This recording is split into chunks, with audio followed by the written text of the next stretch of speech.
think like pretty much everybody else around here this morning is one of shock. It's certainly something that everybody could have slightly seen coming, the way that the team had performed this season, and particularly last weekend in Kansas City in a pretty dire 3-0 loss. But at the same time, Sigi Schmid, the only coach that this club has ever known, and I think that it's definitely a move that has taken some by surprise this morning, and just kind of an overall pall here at Starfire Sports Complex. I mean, certainly there's plenty of blame to go around, and some of that is certainly on the coach's shoulders, from the move to the 4-3-3 that never kind of came off, and the inability to sort of turn things around so far this season. But I think that the issues here go far beyond that.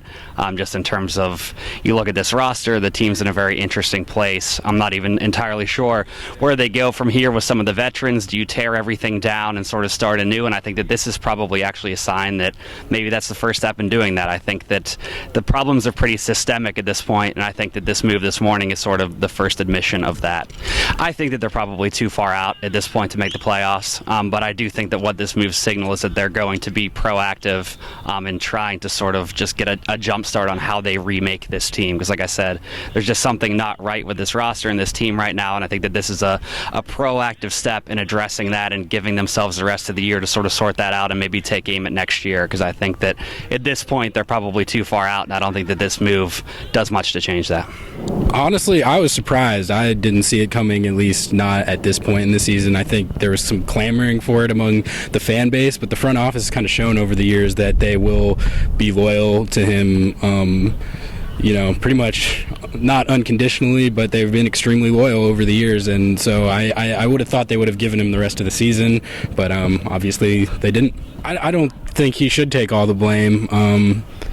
I think this is a roster that was probably difficult to get a whole lot out of at this point. I mean, obviously, the vision they had for the team didn't really come to fruition, but I also not necessarily sure I buy the notion that a different coach in here with this exact same roster would have flown into the playoffs seamlessly, and it's all Sigi Schmid's fault how the season has gone. I don't think that's accurate, but at the same time, optics matter, and you do have to, at a certain point, kind of make change for the sake of change, even if it's not necessarily his fault. So I do see both sides of it.